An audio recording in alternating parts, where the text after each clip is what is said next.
Welcome to the concept of mathematics.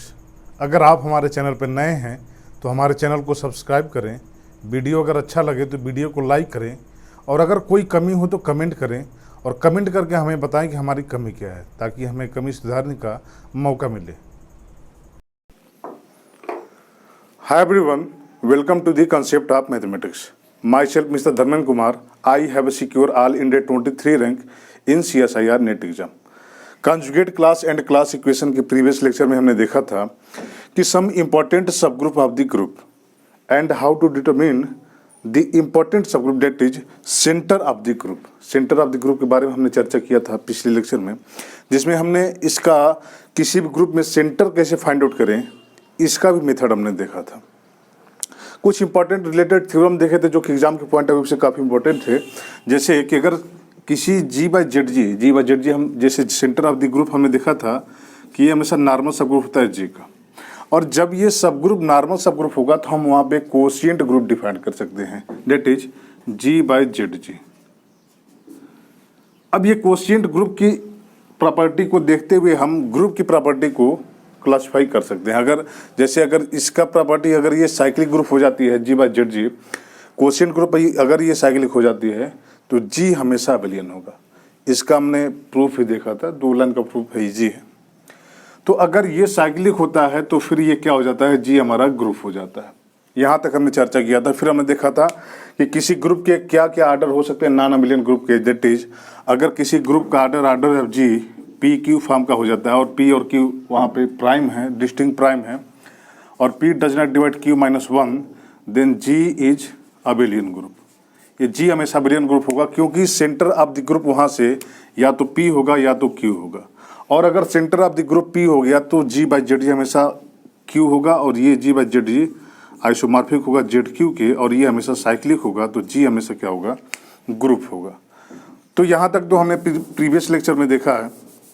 आज हम इसी लेक्चर को आगे बढ़ाते हुए देखेंगे सम इम्पोर्टेंट सब ग्रुप में normaliser of an element, that is normaliser क्या होता है किसी एलिमेंट का या किसी सब ग्रुप का। आप अगर प्रीवियस लेक्चर आपको याद हो तो हमने वहाँ पे जब नॉर्मल सब ग्रुप की डिफिनीशन देखा था, तो नॉर्मल सब ग्रुप हम डिफिनीशन लाने के लिए हमने normalisation of an sub group देखा था कि किसी सब ग्रुप का नॉर्मलाइजेशन क्या होता है। यहाँ पे हम देखेंगे किसी एलिमेंट का नॉर्मलाइजेशन क्या होता है। अब यहाँ देखिए, the whole of mathematics is nothing more than a refinement of everyday thinking. Albert Einstein का ये स्टेटमेंट है। इस स्टेटमेंट को ध्यान रखें कि the whole of mathematics is nothing more than a refinement of everyday thinking. ये आइंस्टीन का स्टेटमेंट है। तो नॉर्मलाइजर ऑफ एन एलिमेंट, किसी एलिमेंट का नॉर्मलाइजर क्या होता है इसका डिस्कशन करते हैं। ये जो है इसको हम मिटाते हैं।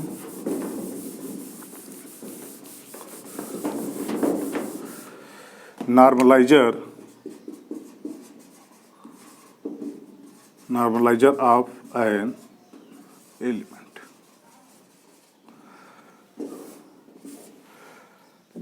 Normaliser of an sub group अगर आपको याद हो तो वहाँ आपको हल्का सा याद होगा तो ये दिखता होगा कि अगर उस सब ग्रुप के साथ ग्रुप के जो एलिमेंट कम्यूट करते हैं वो उस नॉर्मलाइजर में कंटेन होते हैं। दैट इज अगर नॉर्मलाइजर ऑफ NH हम निकालें तो A belong to G such that AH equal to HA। किसी सब ग्रुप का नॉर्मलाइजर ये होता था। सिंपली यही समझ लीजिए, किसी एलिमेंट का नॉर्मलाइजर को हम, जैसे A बिलोंग कर रहा है G में, तो इस A का नॉर्मलाइजर हम NA से डिनोट करेंगे, और ये डिफाइंड इस प्रकार होगा कि ग्रुप के वो सभी एलिमेंट जो A के साथ कम्यूट करते हैं वो नॉर्मलाइजर ऑफ A कहलाते हैं। ग्रुप के वो सभी एलिमेंट जो ग्रुप के वो सभी एलिमेंट जो A के साथ कम्यूट करते हैं वो normaliser of an element A कहलाते हैं। तो स्टेटमेंट डिफिनेशन लिखिए, let G be an non empty group and A belong to G, then normalizer of A is denoted by n of A and defined as normalizer of A equal to B belong to G such that A dot B equal to B dot A। वो सभी element group के जो ए के साथ commute करते हैं वो normaliser of ए कहलाते हैं। This is the definition of normaliser of an element. यहां से इंपॉर्टेंट रिजल्ट आप देख सकते हैं। Result normaliser of A is N sub group of जी। इस जी का क्या होगा? सब ग्रुप होगा, यानी किसी एलिमेंट का जो नॉर्मलाइजर होता है वो जी का क्या होता है? सब ग्रुप होता है। ये चेक करना है आपको कि ये नॉर्मल सब ग्रुप होगा कि नहीं। हमारे प्रीवियस लेक्चर को देख के सेंटर ऑफ द ग्रुप को हमने देखा था कि वो नॉर्मल सब ग्रुप होता है। उसको हमने कैसे देखा था कि नॉर्मल सब ग्रुप होता है, उसका यूज करके, उसका भी यूज इसी में, मतलब उसका यूज इसमें भी करके हम इसको देख सकते हैं कि ये सब ग्रुप नॉर्मल होगा कि नहीं। और आप हमें कमेंट करके बताएं कि ये normaliser of A is normal or not G का, ये नॉर्मल सब ग्रुप होगा कि नहीं। ये तो कन्फर्म है कि ये सब ग्रुप होगा, बट नॉर्मलाइजर नॉर्मल होगा कि नहीं होगा ये आपको देखना है।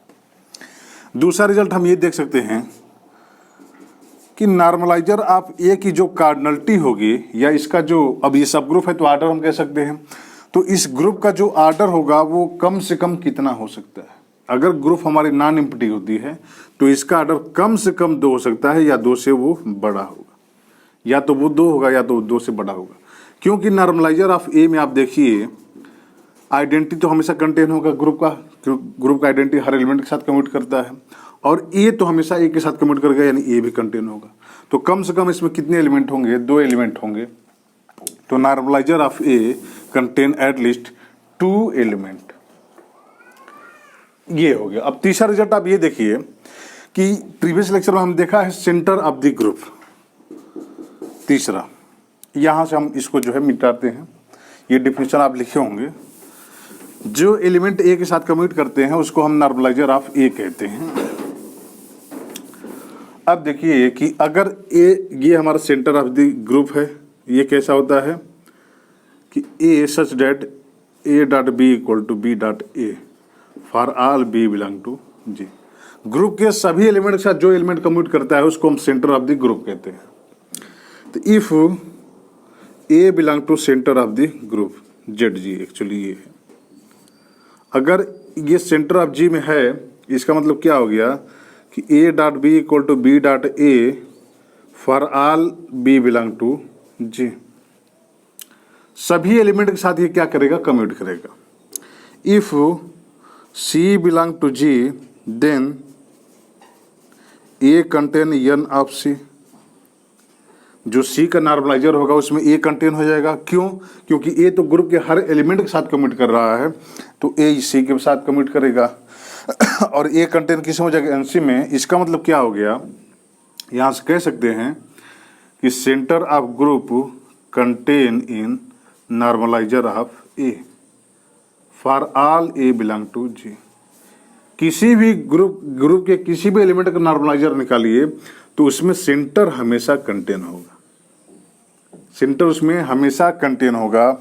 इसका मतलब आप ये समझ लीजिए कि अगर किसी ग्रुप का सेंटर 1 नहीं होता है, अगर किसी ग्रुप का सेंटर 1 नहीं होता है तो जो नॉर्मलाइजर ऑफ ए होगा इसका आर्डर कभी 2 नहीं हो सकता, क्योंकि इसमें कम से कम 2 एलिमेंट रहेंगे।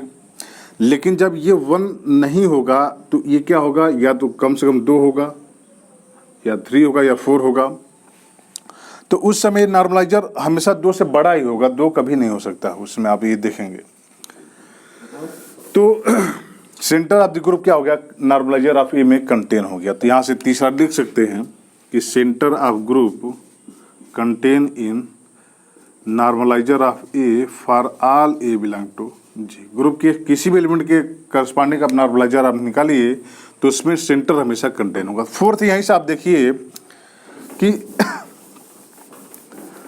हम क्या निकालते हैं। अब ये तो हो गया कि ये नॉर्मलाइजर ऑफ ए में कंटेन होगा, ये नॉर्मलाइजर ऑफ ए क्या होगा? सेंटर ऑफ जी से बड़ा होगा। अब नॉर्मलाइजर ऑफ ए में का इंटरसेक्शन निकालिए, ए बिलोंग टू जी। ग्रुप के सभी एलिमेंट के करस्पॉन्डिंग नॉर्मलाइजर निकालिए और उसका क्या निकालिए, इंटरसेक्शन। तो ये क्या हो जाएगा, normaliser of A intersection normaliser of B intersection and so on. Group के जितने भी एलिमेंट होंगे सबका हम नॉर्मलाइजर निकालेंगे और सबका हम इंटरसेक्शन लेंगे। If C belong to intersection of A belong to G such that normaliser of A. अगर कोई भी सी एलिमेंट इसमें कंटेन है, इसका मतलब सी हर एलिमेंट के करस्पॉन्डिंग जो नॉर्मलाइजर होगा उसमें कंटेन होगा, और सी अगर हर एलिमेंट के करस्पॉन्डिंग नॉर्मलाइजर में कंटेन है तो यहाँ से कह सकते हैं कि सी कंटेन होगा सेंटर ऑफ ग्रुप में, क्योंकि सी हर एलिमेंट से कम्यूट कर पाएगा। तो यहाँ से हम कह सकते, अब पहले तो हमने देखा सेंटर ऑफ द ग्रुप इसमें कंटेन हो गया, लेकिन अब ये इसमें भी कंटेन हो रहा है। इसका मतलब फोर्थ रिजल्ट हम ये लिख देंगे कि intersection of A belong to G normalizer of A equal centre of group. ये क्या हो जाएगा, सेंटर ऑफ द ग्रुप के इक्वल हो जाएगा। अब यहां से देखिए कि ये सब ग्रुप नॉर्मल होगा कि नहीं होगा, ये मैं आपको बताया हूं, कमेंट में आप बताइएगा मुझे। लेकिन जब इसका हम इंटरसेक्शन ले रहे हैं तो ये नॉर्मल सब ग्रुप हो रहा है, एक जेडजी सब ग्रुप हो रहा है, और ये हमेशा क्या होगा, नॉर्मल होगा। यहाँ से कुछ आइडिया मिल रहा होगा आपको कि दो सब ग्रुप का इंटरसेक्शन अगर नॉर्मल सब ग्रुप हो जाता है तो क्या वो दोनों सब ग्रुप नॉर्मल होंगे कि नहीं, ये भी आप कमेंट करके बताएं हमें। तो हमने सेंटर ऑफ द ग्रुप और normaliser of an element find out किया। एक्चुअली नॉर्मलाइजर फाइंड आउट करने का केवल यहाँ पे पर्पज ये था, यूज तो इसका है ही कॉन्जुगेट क्लास फाइंड आउट करने में, बट अब नॉर्मलाइजर ऑफ की एक क्यों फाइंड आउट किया यहाँ पे आप देखिएगा, फिर हम जो है आगे की तरफ बढ़ेंगे।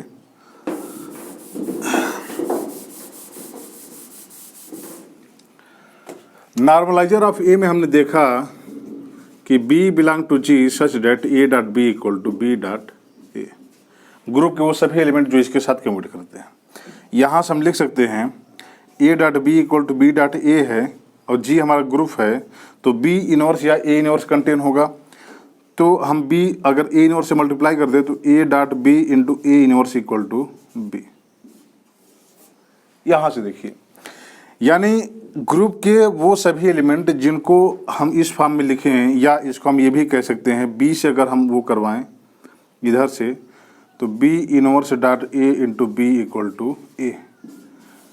नॉर्मलाइजर ऑफ A में ग्रुप के वो एलिमेंट कंटेन होंगे कि उनका B inverse dot A dot B अगर निकालते हैं तो वो हमेशा A के इक्वल आता है। तो टॉपिक है हमारा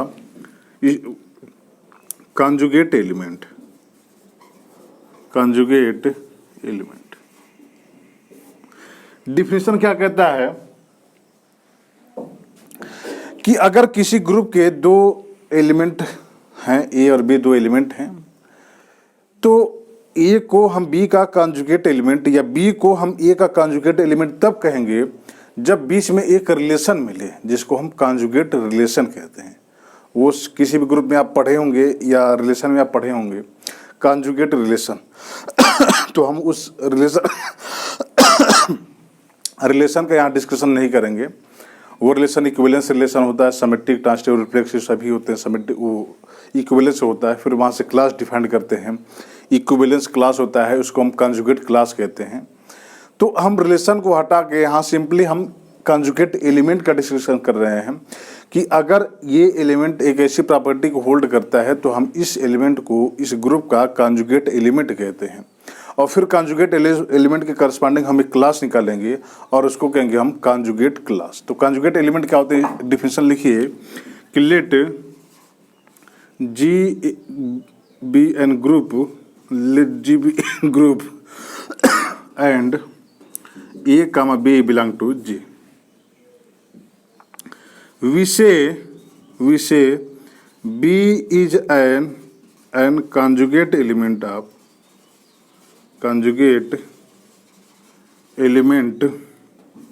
of A if there exists X belong to G such that B equal to X A X inverse। G हमारा कोई भी ग्रुप है और A और B क्या है, ग्रुप के एलिमेंट है। We say B is an conjugate element of A if there is x belong to G such that B equal to x A inverse. तो अगर किसी भी ग्रुप में हमको यक्स एक ऐसा एलिमेंट मिल जाता है कि यक्स ए यक्स इनवर्स फाइंड आउट करने पे हमको बी मिल जाए, तो हम ये कहते हैं कि B is an conjugate element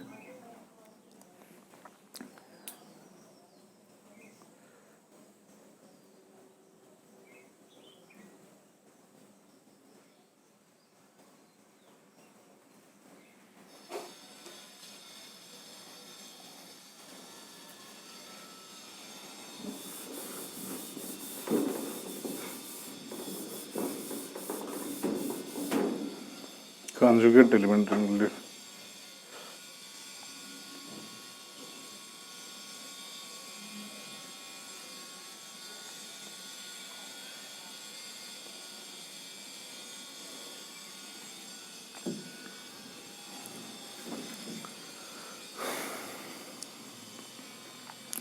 next topic है हमारा conjugate element in a group.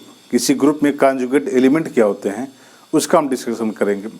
इससे पहले मैं थोड़ा सा आपको बता दूं कि आप पढ़े होंगे conjugate relation, real analysis BSc part 2 या पार्ट 1 में आप पढ़े होंगे कि कॉन्जुगेट रिलेशन एक्चुअली वहाँ पे हम रिलेशन पढ़े हैं, तो वहाँ सभी रिलेशन को बताया गया है कॉन्जुगेट रिलेशन क्या होते हैं। और जो कॉन्जुगेट रिलेशन होते हैं वो हमेशा इक्विवेलेंस रिलेशन होते हैं। अब जैसे अगर यस हमारा कोई भी सेट है और ए कामा बी अगर यस के एलिमेंट हैं, तो हम कहते हैं कि ए और बी के बीच में एक रिलेशन डिफाइंड है और वो कॉन्जुगेट रिलेशन है if there is x belong to S such that A equal to x B x inverse. अगर यस में हमको एक एलिमेंट ऐसा मिल जाता है यक्स कि such that A equal to x B x inverse, तो हम कहते हैं कि A is related to B and this relation is known as conjugate relation. और ये रिलेशन आपको याद होगा तो ये रिलेशन हमेशा इक्विवेलेंस रिलेशन होता है, दैट इज रिफ्लेक्सिव भी होता है, सिमेट्रिक होता है और ट्रांजिटिव भी होता है। अब रिफ्लेक्सिव क्या होता है कि ए रिलेटेड होगा हमेशा ए से, तो ये भी होगा यहाँ पे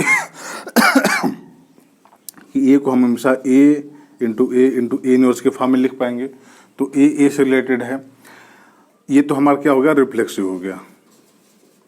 सिमेट्रिक हो गया कि अगर ए रिलेटेड है बी से तो बी भी क्या होगा, ए से रिलेटेड होगा, ये भी होगा। ट्रांजिटिव क्या होता है कि अगर ए रिलेटेड है बी से एंड बी रिलेटेड है सी से तो ए रिलेटेड होगा सी से, ये भी यहाँ कंडीशन होल्ड कर रहा है। तो ये जो रिलेशन होगा वो इक्विवेलेंस रिलेशन होगा। और जब इक्विवेलेंस रिलेशन होता है तो हम वहाँ भी एक क्लास डिफाइन करते हैं, वो कहते हैं क्या, इक्विवेलेंस क्लास। अब इस रिलेशन के लिए ये जो हमारा है एक्चुअली कॉन्जुगेट रिलेशन है, तो इसके लिए जो क्लास डिफाइन करते हैं हम उसको कहते हैं कॉन्जुगेट क्लास। तो अब वो सब रिलेशन का हम जो है यहाँ पे थोड़ा वो नहीं करेंगे, क्योंकि मैं ये मानता हूँ कि आपको ये सब थोड़ी चीज़ें पता है। तो हम सीधा यहाँ डिफाइन करेंगे conjugate element in a group. Conjugate element in group simply वही रिलेशन है, बस वो जो रिलेशन जो एलिमेंट होल्ड करेंगे उन सभी एलिमेंट को हम कॉन्जुगेट एलिमेंट कहते हैं। डिफिनेशन है कि if G be non empty set, non empty group and A comma B belong to G, we say A is conjugate to ये conjugate to हमेशा प्रयोग होगा, मतलब A B से conjugate है, A is conjugate to B if there is, ये if है, if there is x belong to G such that A equal to x B x inverse. That is अगर group में हमको x एक ऐसा element मिल जाता है कि हम x B x inverse form में ए को लिख पाते हैं, तो हम कहते हैं कि ये जो ए है वो बी से क्या है, कॉन्जुगेट है। ये ए जो एलिमेंट हो बी से क्या है, कॉन्जुगेट एलिमेंट है। ये क्या होता है, हमारा कॉन्जुगेट एलिमेंट का डिफिनेशन होता है।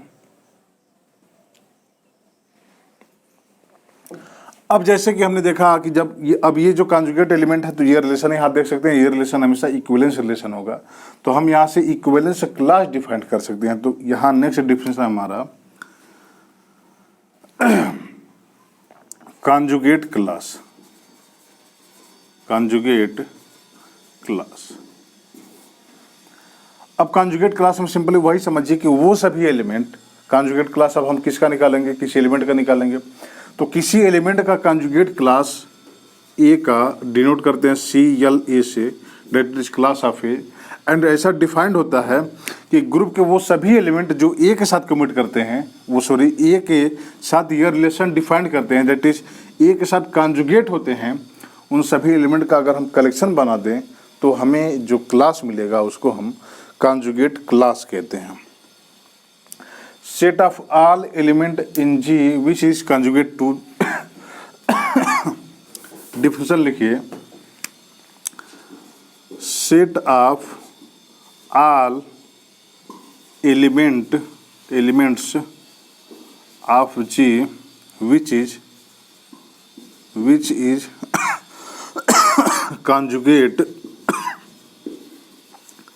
conjugate to A is called conjugate class of A।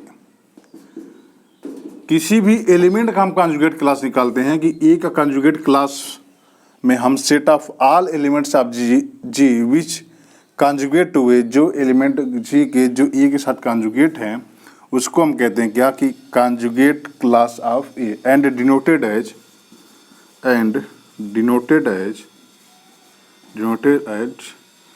Class of A, ये होता है that is class of A equal to B belong to G such that there is x belong to G such that A equal to x B x inverse. That is, अब यहाँ से क्या लिख सकते हैं हम, देखिए आप, x A x inverse equal to b. तो यहाँ से लिख सकते हैं class of A equal to x A x inverse such that x belong to G. ये हमारा क्या हो गया, कॉन्जुगेट क्लास हो गया किसी भी एलिमेंट ए का। सिंपली डिफिनेशन ये है कि वो सभी एलिमेंट ग्रुप के जो ए से कॉन्जुगेट हैं उसका हम सेट बना दें तो वो जो हमको क्लास मिलेगा उसको हम कॉन्जुगेट क्लास कहते हैं। अब अगर बी कॉन्जुगेट क्लास में कंटेन है तो हमको यक्स एक ऐसा मिलेगा कि a equal to x B x inverse लिख पाएंगे, और जब ये लिख पाएंगे तो फिर हम ये भी लिख पाएंगे कि B equal to x A x inverse. अब वो सभी एलिमेंट जो इस कंडीशन को होल्ड करते हैं, यानी वो सभी एलिमेंट जो इस कंडीशन को होल्ड करते हैं, तो वो सभी एलिमेंट जो इस कंडीशन को होल्ड करते हैं हम यहाँ लिख दी यक्स ए यक्स इनवर्स। यानी क्लास ऑफ ए में वो एलिमेंट आएंगे जिसको हम यक्स ए यक्स इनवर्स फॉर्म में लिख पाएंगे, जो यक्स क्या होगा जी का एलिमेंट होगा। तो वो क्या हो जाएगा, हमारा कॉन्जुगेट क्लास हो जाएगा। जैसे आप एग्जांपल देखें कि अगर हमको किसी भी ग्रुप में किसी एलिमेंट का कॉन्जुगेट क्लास निकालना है, डेट इज अगर जी हम लेते हैं क्या, मान लीजिए K4 लेते हैं, तो ये क्या होता है ए बी, ये हमेशा अबेलियन होता है। अब हम ए का, मान लीजिए ए कोई ए हमारा एलिमेंट है तो हम क्लास ऑफ ए निकालना चाहते हैं, that is conjugate of A. तो ये क्या हो जाएगा, x A x inverse for all x belong to G. Group के सभी एलिमेंट को हम इस फॉर्म में लिख के देखेंगे और जो जो एलिमेंट इसमें आएगा वही इसके क्लास में कंटेन होगा, क्योंकि वही उससे कॉन्जुगेट होगा। तो अब यक्स की वैल्यू अगर आइडेंटिटी रखते हैं तो ए आएगा, यक्स की वैल्यू ए रखेंगे तब भी ए आएगा, यक्स की वैल्यू बी जब रखेंगे तो बी ए बी इनवर्स। अब जी हमारा अवेलियन है तो ये कम्यूट करके B into B inverse identity हो जाएगा, यानी ये भी ए आ जाएगा। फिर आप अगर ए भी रखते हैं तो फिर भी ए आएगा, यानी क्लास ऑफ ए में केवल ए कंटेन होगा अगर जी हमारा क्या है K4 है। तो डेट इज अगर जी हमारा कोई भी अबेलियन ग्रुप होता है तो उसके हर एलिमेंट के क्लास में केवल वही एलिमेंट कंटेन होंगे, यहाँ से आप देख सकते हैं। अब जी अगर मान लीजिए कि हमारा नेक्स्ट एग्जांपल ले, अगर जी हमारा क्या है Q8 है, मान लीजिए क्वाड्रेटियन ग्रुप। अब जी अगर Q8 है तो हम, अब Q8 में क्या होता है प्लस माइनस 1 प्लस माइनस आई और प्लस माइनस जे और प्लस माइनस के। अब हमको कोई भी एलिमेंट का कॉन्जुगेट निकालना है। डेट इज अगर हम निकाले आई का, यानी क्लास ऑफ आई निकालेंगे तो क्या हो जाएगा, x i into x inverse for all x belong to J. अब ये क्या हो जाएगा, अगर यक्स की वैल्यू 1 रखते हैं तो 1 इंटू आई ही हो जाएगा। यक्स की वैल्यू -1 रखते हैं तो -1 आई इंटू -1, ये क्या हो जाएगा ये भी आई हो जाएगा। यक्स इक्वल टू अगर आई रखते हैं आप तो आई इंटू आई का इनवर्स इसमें क्या होता है, आई का इनवर्स जो होता है वो माइनस आई होता है, क्योंकि i into minus i equal to minus i square, और आई स्क्वायर की वैल्यू -1 माइनस प्लस आई का इनवर्स क्या होता है -1 होता है, तो ये माइनस आई हो जाएगा। और ये क्या हो जाएगा, i square -1 into minus i that is i हो जाएगा, यानी यही हो जाएगा। माइनस आई लेंगे फिर भी यही हो जाएगा। अगर जे लेंगे तो ये क्या हो जाएगा, जे i into J inverse, J inverse की इनवर्स ये हो जाएगी। अब यहाँ से देखिए जे इनवर्स मतलब क्या होता है माइनस जे, तो that is j i into minus j. और जे आई क्या हो जाएगा, जब साइक्लिक फॉर्म इस तरह देखते हैं आई जे और के, तो जे डॉट आई क्या हो गया, जे डॉट आई माइनस के हो गया, यानी माइनस के इंटू माइनस जे। ये क्या हो जाएगा, के डॉट जे हो जाएगा एक्चुअली, के डॉट जे। और के डॉट जे क्या हो जाएगा, के डॉट जे एक्चुअली ये के है, माइनस आई हो जाएगा, यानी माइनस आई तो इसमें माइनस आई आ जाएगा। सिमिलरली आप अगर माइनस जे पुट करेंगे फिर भी ये माइनस आई आएगा, अगर के पुट करेंगे फिर भी ये माइनस आई आएगा। इसका मतलब अगर हम आई का क्लास निकालते हैं तो उसमें हम कौन कौन से एलिमेंट मिलेंगे, आई कामा माइनस आई। सिमिलरली आप किसी भी एलिमेंट का क्लास निकाल सकते हैं। अगर हम जी दूसरा एग्जांपल लें कि अगर g इक्वल टू हम कोई ले लें, g इक्वल टू मान लीजिए S3 लेते हैं, समेट्रिक ग्रुप ऑफ परमुटेशन डिग्री 3 का, तो यक्स हमारा क्या है 1 2 और 3। तो S3 में कौन कौन से एलिमेंट आएंगे, एक तो आइडेंटिटी आएगा, फिर 1 2 1 3 2 3, फिर आएगा 1 2 3 एंड 1 3 2। अब मान लीजिए 1 2 का हमको निकालना है कि इसके क्लास में कौन कौन से एलिमेंट आएंगे, डेट इज क्लास ऑफ 1 2। तो इसमें कौन कौन से एलिमेंट हो जाएंगे, x 1 2 into x inverse such that x belong to S3। अब S3 के एलिमेंट को यहाँ पुट करके उसको ऑपरेट कराएंगे तो वहाँ से हमको 1 2 का क्लास मिलेगा। नॉर्मली आप जब करेंगे तो आपको मिलेगा 1 2 तो इसमें कंटेन होगा ही, फिर 1 3 भी मिलेगा और 2 3 भी मिलेगा। यानी इसके क्लास में वो सभी एलिमेंट जो ऑर्डर 2 के एलिमेंट हैं, मतलब साइकिल फॉर्म के हैं, जिनका लेंथ 2 है, वो सभी इसके वो क्लास में कंटेन होंगे। सिमिलरली आप एसएन में देखेंगे, एसएन में कोई भी हमारा सिमेट्रिक ग्रुप है डिग्री n का, तो आप किसी भी जब साइकिल का क्लास निकालेंगे तो उस साइकिल की जितनी लेंथ होगी, उस लेंथ की एसएन में जितनी एलिमेंट होंगे उस लेंथ के एक्चुअली, जैसे अगर ये मैं कह रहा हूँ कि जैसे मान लीजिए कि आपको निकालना है 4 लेंथ का ABCD, तो अब एसएन में कौन कौन से इसके क्लास में कंटेन होंगे, तो जो एलिमेंट एसएन में होंगे जो 4 लेंथ के होंगे वो हमेशा इसमें इसके क्लास में कंटेन होंगे। अब ये 4 लेंथ का मतलब ये इस वाला नहीं कि ये 4 लेंथ हो, ये 2 लेंथ हो, ये केवल सिंगल में 4 लेंथ वाला जितना भी एलिमेंट होगा वो सभी क्या होंगे, इसमें कंटेन होंगे। तो अगर हमको मान लीजिए S3 में 1 2 3 का क्लास निकालना है, तो क्लास 1 2 3 इसका लेंथ कितना है 3 है, तो 3 लेंथ की साइकिल इसमें कौन कौन सी है, एक तो ये है और एक ये है, यानी ये और ये इसमें क्या होंगे, इसके क्लास में कंटेन होंगे। तो कॉन्जुगेट क्लास जो है हम किसी भी ग्रुप के किसी भी एलिमेंट का जनरली फाइंड आउट कर सकते हैं। नॉर्मली आप ये समझ लीजिए कि कोई भी हमारा ग्रुप दिया रहा है G और A बिलोंग कर रहा है G में, तो अगर इसका कोई कॉन्जुगेट क्लास पूछता है तो सिंपली आप x A x inverse R x inverse A x निकालेंगे, जहाँ यक्स क्या होगा, G का एलिमेंट होगा। और ये निकालने पे सभी यक्स के सभी एलिमेंट को इस पर ऑपरेट कराइए और जो जो एलिमेंट ये आएंगे वही इसके क्या हो जाएंगे, कॉन्जुगेट क्लास के मेंबर हो जाएंगे। अब एक यहाँ से नोट देखिए जो कि एग्जाम के पॉइंट ऑफ व्यू से एग्जाम वो इम्पोर्टेंट है। If order of A equal to मान लीजिए 2 है, तो इसका मतलब क्या हो जाएगा, A square equal to identity 1 हो गया। Now for any x belong to G, x A x inverse को अगर हम 2 बार ऑपरेट कराते हैं तो ये क्या हो जाएगा, इसका स्क्वायर लेते हैं, इसका मतलब यक्स ए यक्स इनवर्स इंटू यक्स ए यक्स इनवर्स। अब यहाँ से क्या हो जाएगा, x A x inverse into x by associative law into A x inverse. Associative law हम ये लिख सकते हैं, और यहाँ से देखिए x inverse dot x identity हो गई, तो यहाँ से क्या हो जाएगा, यक्स ए स्क्वायर इंटू यक्स इनवर्स, और ए स्क्वायर यहाँ से क्या है, आइडेंटिटी है, यानी यक्स इंटू यक्स इनवर्स, और ये भी क्या हो जाएगा, आइडेंटिटी हो जाएगा। इसका मतलब इसका आर्डर कितना हो गया, इसका भी आर्डर 2 हो गया, यानी इस एलिमेंट का आर्डर जितना होगा, एक आर्डर जितना होगा, वही आर्डर यक्स ए यक्स इनवर्स का होगा किसी भी वैल्यू ऑफ यक्स के लिए।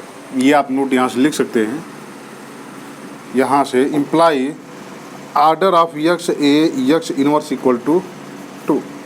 यहाँ सॉरी, तो यहाँ से लिखा गया है कि order of each element of class of a are same as order of a, यानी ए के क्लास में जितने भी मेंबर होंगे उन सभी एलिमेंट का जो आर्डर होगा वो class of actually order of a के इक्वल होगा। किसी भी ग्रुप में किसी एलिमेंट का अगर हम क्लास निकालते हैं तो उसके क्लास में जो भी एलिमेंट होंगे उनका आर्डर हमेशा इस ए के आर्डर के सेम होगा। बट यहाँ ध्यान देने वाली बात क्या है, ध्यान देने वाली बात ये है कि ये तो हमने देखा कि अगर किसी ग्रुप में ए के क्लास में जितने भी मेंबर आते हैं उन सबका आर्डर ए के इक्वल होता है, आर्डर ऑफ ए के इक्वल होता है। बट किसी ग्रुप में अगर मान लीजिए फिक्स आर्डर के 4 एलिमेंट या 5 एलिमेंट कंटेन होते हैं, तो क्या अगर 5 एलिमेंट वाले का हम क्लास निकालते हैं तो क्या ये सभी एलिमेंट उसमें कंटेन होंगे। डेट इज कि अगर किसी ग्रुप में जैसे अगर जी इक्वल टू मान लीजिए हम लेते हैं S3 लेते हैं, तो इसमें हमने देखा कि आर्डर 2 के जितने भी एलिमेंट थे 1 2 1 3 और 2 3, ये आर्डर 2 के एलिमेंट हैं S3 में।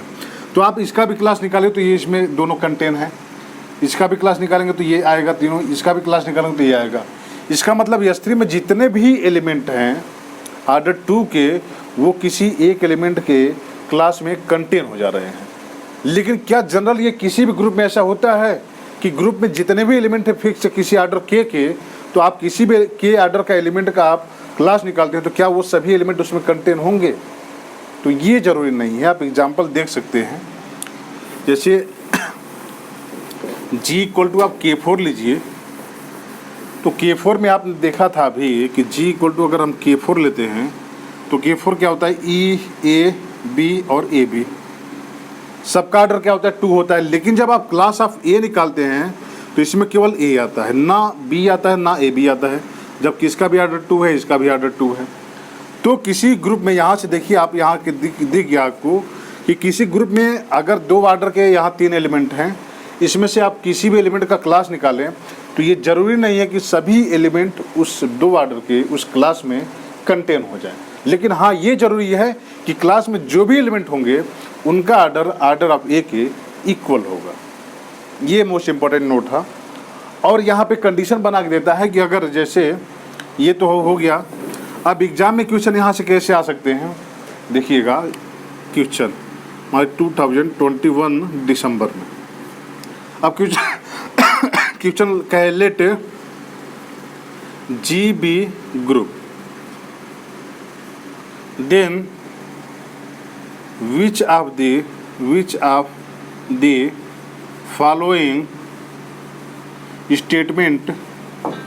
अब फर्स्ट ऐसे दे दे कि इफ़ G इज अबेलियन, वो सॉरी जैसे अब देखिए ये कह दे कि ये G हमारा कोई भी ग्रुप है, then which of the following statement are true.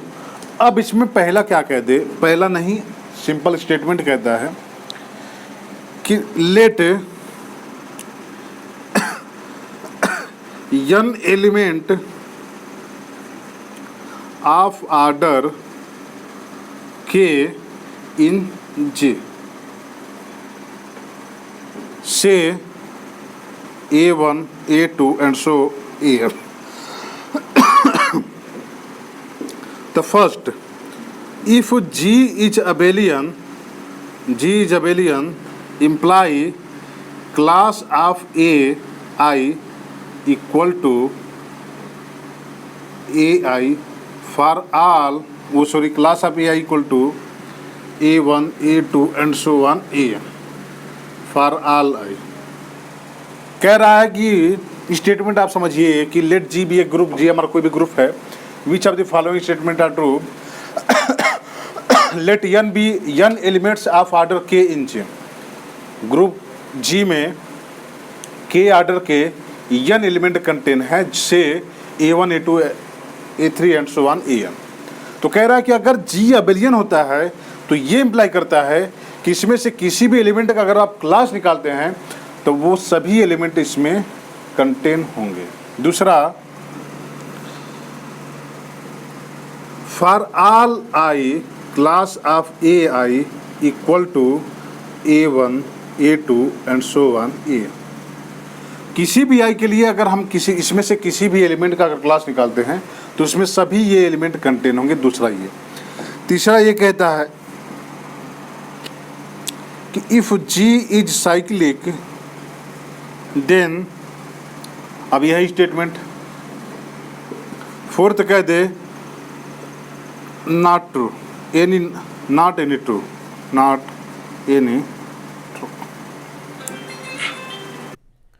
तो अगर आप क्लास इक्वेशन नहीं पढ़े हैं, कॉन्जुगेट क्लास नहीं पढ़े हैं, तो शायद मेरे ख्याल से इस क्वेश्चन को आप समझ ही नहीं पाएंगे और फिर ये क्वेश्चन आपको छोड़ देना पड़ेगा।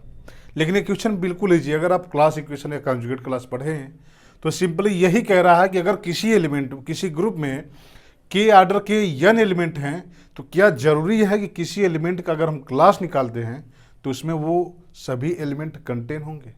तो ऐसा ज़रूरी नहीं है। अभी हमने देख लिया एग्जाम्पल में वो तो मान लीजिए हमारा अबेलियन ग्रुप था।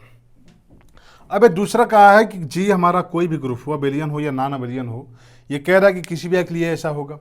अब देखते हैं क्या कि नॉन अबेलियन के लिए भी सही होता है कि नहीं। तो आप एग्जाम्पल दूसरा ले सकते हैं, जैसे एग्जाम्पल हम दूसरा ले, G इक्वल टू S4 लीजिए आप। अब S4 में 4 ऑर्डर के, एक्चुअली आप या 2 ऑर्डर का ही देख लेते हैं सबसे पहले। तो 2 ऑर्डर की इसमें कौन कौन से एलिमेंट होंगे? वो एलिमेंट जिनका साइकिल का लेंथ 2 होगा। तो जैसे यक्स हम ले लिए 1, 2, 3, 4, तो 2 ऑर्डर कौन कौन से एलिमेंट हो जाएंगे? 1, 2, 1, 3, 1, 4, 2, 3, 2, 4, 3, 4। ये सभी एलिमेंट क्या हो जाएंगे? ऑर्डर 2 के। फिर और ये भी 1, 2, 3, 4 या 1, 3, 2, 4 या 2, 3, 1, 4। ये भी एलिमेंट, ये सभी एलिमेंट क्या होंगे? ऑर्डर 2 के एलिमेंट होंगे। लेकिन जब आप इस एलिमेंट का या इसमें से किसी भी एलिमेंट का क्लास निकालेंगे तो इसमें ये सभी तो कंटेन होंगे, बट ये एलिमेंट इसमें कंटेन नहीं होगा, या ये एलिमेंट उसमें कंटेन नहीं होगा, या ये एलिमेंट उसमें कंटेन नहीं होगा। ये तीनों एलिमेंट इसके किसी भी क्लास में ये कंटेन नहीं होंगे, और इसके क्लास में ये कोई भी एलिमेंट इसमें कंटेन नहीं होगा। ये फाइंड आउट करके आप देख सकते हैं। तो इसका मतलब ये होगा कि जी हमारा अबेलियन हो या नॉन अबेलियन हो, कोई भी ग्रुप हो, वो रिजल्ट सही नहीं है। यानी अगर के ऑर्डर के n एलिमेंट है किसी ग्रुप जी। हम नेक्स्ट टॉपिक की तरफ पढ़ते हैं, जिसमें हम देखेंगे सेल्फ कॉन्जुगेट एलिमेंट। अभी तक हमने कॉन्जुगेट क्लास देखा, कॉन्जुगेट एलिमेंट देखे। अब हमारा दूसरा टॉपिक है self conjugate element. Self conjugate element. अब ये नाम से ही लग रहा है आपको कि सेल्फ कॉन्जुगेट का मीनिंग क्या होगा, यानी जो स्वयं में कॉन्जुगेट हो। अब स्वयं कॉन्जुगेट होने का मतलब ये हो गया, यहां से देखिएगा कि अगर कोई भी सेल्फ कॉन्जुगेट एलिमेंट क्या होता है कि अगर जी हमारा कोई भी ग्रुप है और ए बिलोंग कर रहा है जी में, तो इसका कॉन्जुगेट एलिमेंट क्या होता है? X A x inverse for all x belong to G. सभी एक्स के लिए हम ये निकालेंगे, जो एलिमेंट आएंगे वो सब क्या होंगे? इसका क्लास कॉन्जुगेट एलिमेंट होगा। अगर सभी यक्स के लिए यक्स ए यक्स इनवर्स अगर ए के इक्वल आ जाता है, for all x belong to G, x A x inverse equal to a, then we say a is an self conjugate element, that is a के अलावा उस ग्रुप में ऐसा कोई एलिमेंट नहीं है जो उस ए से कॉन्जुगेट रिलेशन को डिफाइंड करता है। इसका मतलब वो केवल ए ही एक ऐसा एलिमेंट है जो उसका कॉन्जुगेट एलिमेंट हो रहा है, तो उस ए को हम उस ग्रुप का सेल्फ कॉन्जुगेट एलिमेंट कहते हैं। तो स्टेटमेंट आप लिखिए, डिफिनीशन क्या कहता है, ये देखिए definition, let A belong to G, we say A is self conjugate if for all x belong to G, x A x inverse equal to A, that is only conjugate element of A is itself ए। अगर उस element का जो conjugate element केवल वही हो रहा है तो हम उस एलिमेंट को सेल्फ कॉन्जुगेट एलिमेंट कहते हैं उस किसी ग्रुप जी का। अब यहां से देखिए एक इंपॉर्टेंट रिजल्ट हम ये देख रहे हैं कि यहां सबसे पहले तो हम एग्जांपल देखते हैं कि कौन से किसी ग्रुप में हम किस एलिमेंट को सेल्फ कॉन्जुगेट कहेंगे। डिफिनीशन तो हमारा हो गया। एग्जाम्पल आप देखिए कि अगर G इक्वल टू हम K4 लेते हैं, एक्चुअली ये K4 मोस्ट इंपॉर्टेंट ग्रुप है, 11th 4th ग्रुप। तो K4 में कौन कौन से एलिमेंट होंगे, E, A, B और AB।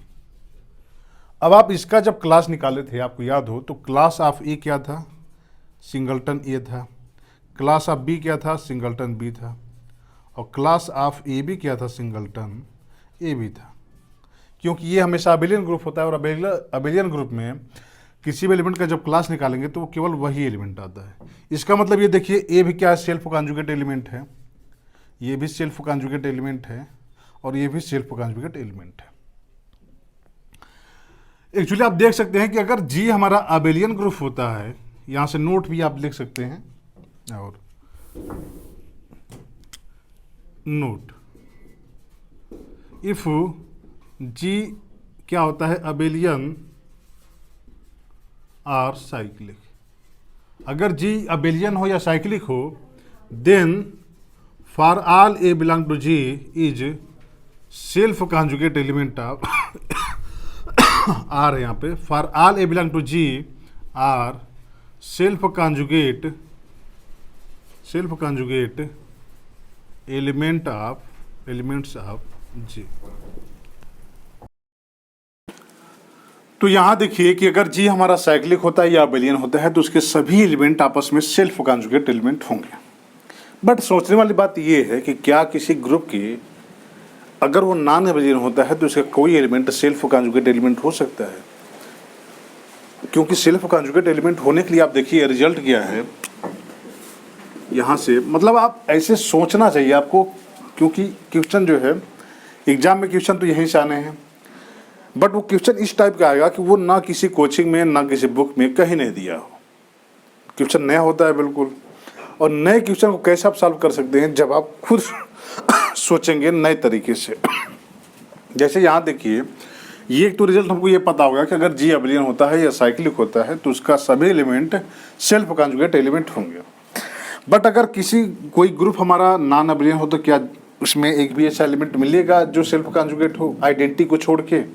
तो आप देखिए इसको हम कैसे करेंगे। एक रिजल्ट ये है कि if A belong to G and G is non abelian, G हमारा कोई नॉन अबेलियन ग्रुप है और ए बिलोंग कर रहा है जी में, such that A is self conjugate element. अगर ए सेल्फ कॉन्जुगेट होगा then for all x belong to G x inverse equal to क्या हो जाएगा, ए हो जाएगा। और यहाँ से क्या हो जाएगा, x a equal to a x for all x belong to G, सभी एक्स के लिए x a equal to a x हो जाएगा। और यहाँ से कह सकते हैं कि ए कंटेन होगा सेंटर ऑफ जी। क्योंकि सेंटर ऑफ जी में वही एलिमेंट होते हैं जो ग्रुप के सभी एलिमेंट के साथ अगर कम्यूट करते हैं तो सेंटर में कंटेन होते हैं। तो यहाँ अगर आपने देखा कि अगर जी हमारा नॉन अबिलियन ग्रुप होता है, एक्चुअली अभी तक तो यहाँ नॉन अबिलियन की कोई डिस्कशन नहीं है कि जी हमारा कोई भी ग्रुप है और ए अगर सेल्फ कॉन्जुगेट है तो ए हमेशा सेंटर ऑफ जी में कंटेन होगा। ये हमको रिजल्ट एक मिला। अब यहाँ नॉन अबिलियन है तो बिल्कुल हो सकता है नॉन अबिलियन ग्रुप में कोई एलिमेंट ऐसा हो सकता है कि जो सेल्फ कॉन्जुगेट हो। अब वो एलिमेंट कौन सा होगा, वो आप सेंटर ऑफ जी में वो कंटेन होगा। तो जैसे मान लीजिए अगर जी इक्वल टू, इसको हम मिटाते हैं, जैसे मान लीजिए जी इक्वल टू D4 कह दे, if G equal to D4 then self conjugate number of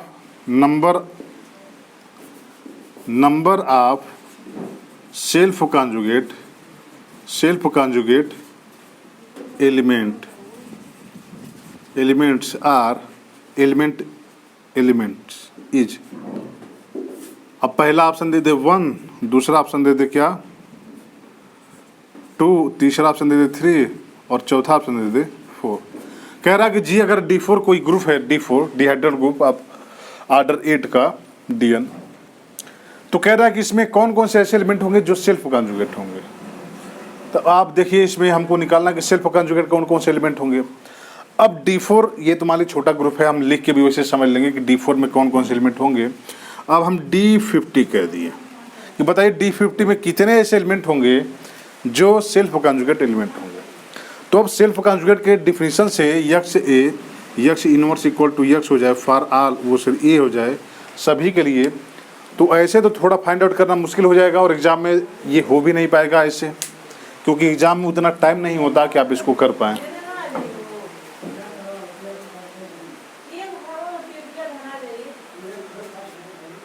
तो इसके लिए हम क्या करें, जी हमारा D4 या जो भी कोई भी ग्रुप हो, तो यहाँ हमको एक रिजल्ट मिला है कि अगर जी हमारा क्या ए हमारा सेल्फ कॉन्जुगेट एलिमेंट होता है तो वो हमेशा सेंटर ऑफ जी में कंटेन होगा। तो जो एलिमेंट सेंटर ऑफ जी में कंटेन होंगे वो सभी एलिमेंट उस ग्रुप का सेल्फ कॉन्जुगेट एलिमेंट होगा, क्योंकि वो सभी से कम्यूट कर रहा है। अगर ए बिलोंग कर रहा है सेंटर ऑफ जी में तो यहाँ से क्या हो जाएगा, x a equal to a x for all x belong to G, और यहाँ से क्या हो जाएगा, x A x inverse equal to a for all x belong to G. That is ये क्या हो जाएगा, सेल्फ कॉन्जुगेट एलिमेंट हो जाएगा। तो हमको सिंपली निकालना क्या है, इसका सेंटर निकालना है। और आपको पता होगा कि जब हम सेंटर ग्रुप की चर्चा किए थे, सेंटर ऑफ द ग्रुप का, तो उसमें सेंटर ऑफ DN हमने निकाला था। और ये क्या था, ये 1 होगा जब n हमारा ऑड था, और ये 2 होगा जब n हमारा क्या होगा, इवन होगा। और कौन कौन सा एलिमेंट होगा, एक तो आइडेंटिटी होगा और एक क्या हो जाएगा, r की पावर n/2। यहाँ माड लगा लीजिए, वो सॉरी मॉडुलस लगा।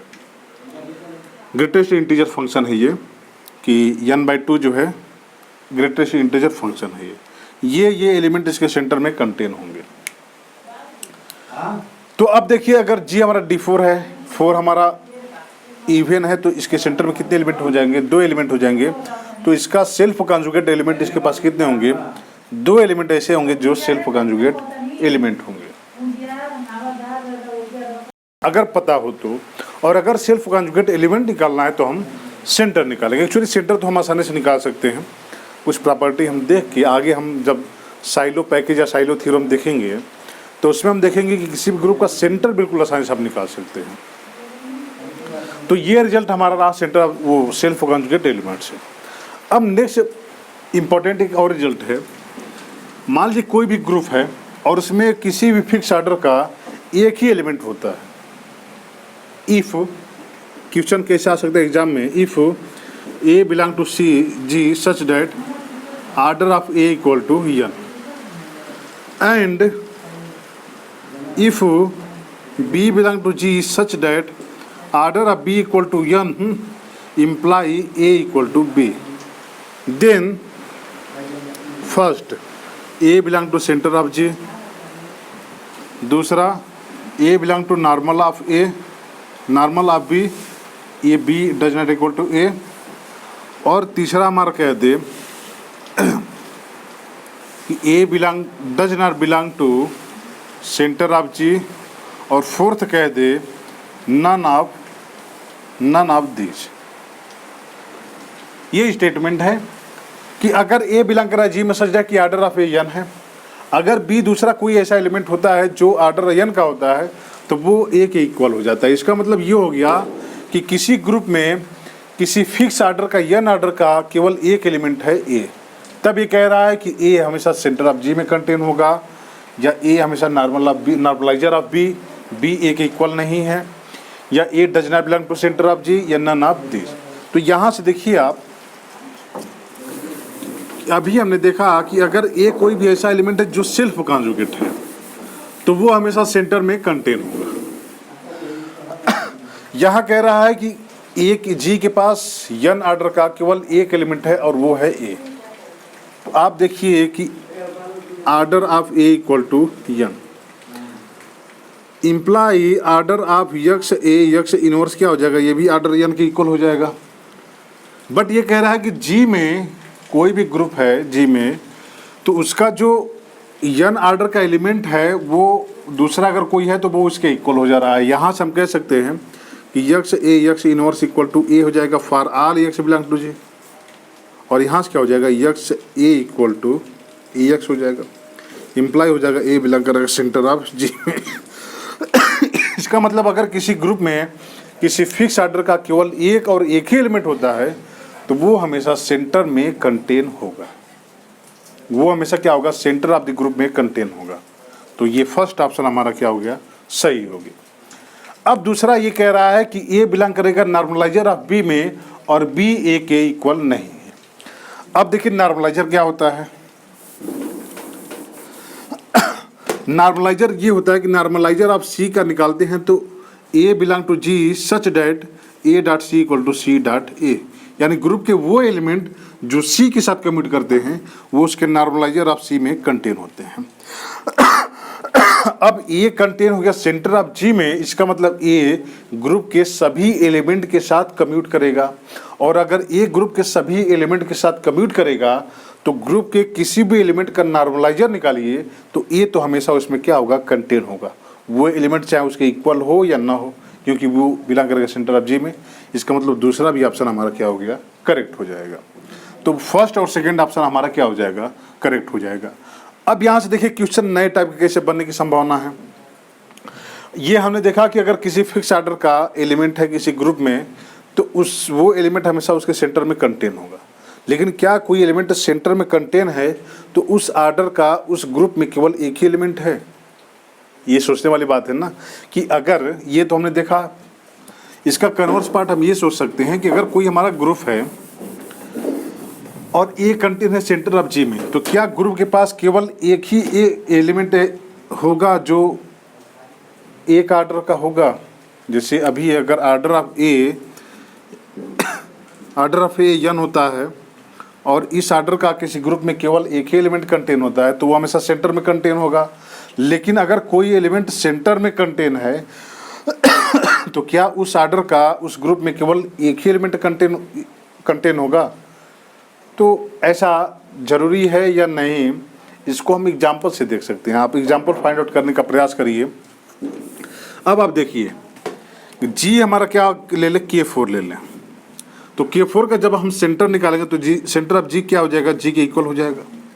सेंटर ऑफ जी में क्या हो जाएंगे, E A B और A B हो जाएंगे। अब आप देखिए कि A इसमें है, इसका आर्डर क्या है, 2 है। तो इस 2 आर्डर का इसमें इस ग्रुप में कितने एलिमेंट हैं, 3 एलिमेंट हैं। और इस सेंटर ऑफ जी में वो सभी क्या है, एलिमेंट कंटेन है। अगर जैसे यहाँ से देखिए if a belong to centre of G, अगर सेंटर ऑफ जी में ए कंटेन है such that order of A equal to k, ये हो गया। अब यहाँ से देखिए then for all x belong to G x a x inverse का आर्डर क्या हो जाएगा, के हो जाएगा। अब ये अगर सेंटर ऑफ जी में कंटेन हो गया तो हम ये कह देंगे कि किसी ग्रुप में सेंटर ऑफ जी में जितने एलिमेंट कंटेन होते हैं किसी भी आर्डर के, एक्चुअली उस ग्रुप में उतने ही एलिमेंट एग्जिस्ट हो सकते हैं। तो अब ये देखिए सेंटर ऑफ जी में कंटेन है कि नहीं है, तो यहाँ से हम देख सकते हैं कि यक्स ए यक्स इनवर्स इंटू बी, इसको हम लिख सकते हैं यक्स ए यक्स इनवर्स इंटू बी। अब इसको कम्यूट करना मुश्किल है एक्चुअली, रुकिए ए तो सेंटर ऑफ जी में कंटेन है, तो यक्स, इसको यक्स इनवर्स इंटू ए लिख सकते हैं, यहाँ से बी हो जाएगा, ये आइडेंटिटी हो गई, ये ए डॉट बी, इसका मतलब ये बी डॉट ए हो गया, और बी डॉट ए हो गया, तो फिर हम इसको क्या लिख सकते हैं, b dot a dot x into x inverse, या b dot x inverse into a dot x. तो इसका मतलब ये देखिए कि x A x inverse centre of G में कंटेन है। यहाँ से हमने देखा कि ये बी के साथ कम्यूट कर रहा है हमेशा, इसका मतलब ये हो गया कि यक्स ए यक्स इनवर्स कंटेन हो गया सेंटर ऑफ जी में। इसका मतलब ये हो गया कि किसी ग्रुप का जो सेंटर में किसी फिक्स आर्डर के जितने एलिमेंट कंटेन होंगे, एक्चुअली उस ग्रुप के पास उस आर्डर का उतना ही एलिमेंट होगा। जैसे जी इक्वल टू K4 लिया, तो K4 में हम देखा कि आर्डर 2 के 3 एलिमेंट कंटेन है, तो ग्रुप में भी आर्डर 2 के कितने एलिमेंट हो सकते हैं, आर्डर 2 के केवल 3 एलिमेंट ही हो सकते हैं। बाकी इसमें और आप कुछ देखिएगा, अगर कुछ आपको नया मिले तो फिर आप हमको कमेंट करके बताइएगा। बाकी ये सब तो बिल्कुल कुछ उचित लग रहा है। तो आज की वीडियो में इतना है। अब कल हम देखेंगे क्लास इक्वेशन से शुरू होगा, कल का हमारा जो क्लास होगा वो क्लास इक्वेशन से शुरू होगा, क्लास इक्वेशन। और यहाँ से आप जानते हैं कि 3 मार्क्स का हमेशा क्वेश्चन एक लगा रहता है CSIR नेट में। कि आई होप कि ये वीडियो ये आपके लिए बेहतरीन लगा हो और हेल्पफुल हो। अगर ये वीडियो आपके लिए बेहतरीन और हेल्पफुल हो तो चैनल को सब्सक्राइब करें, वीडियो को लाइक करें, शेयर करें, और कोई कमी हो तो कमेंट करके ज़रूर बताएं ताकि हमें कमी सुधारने का मौका मिले।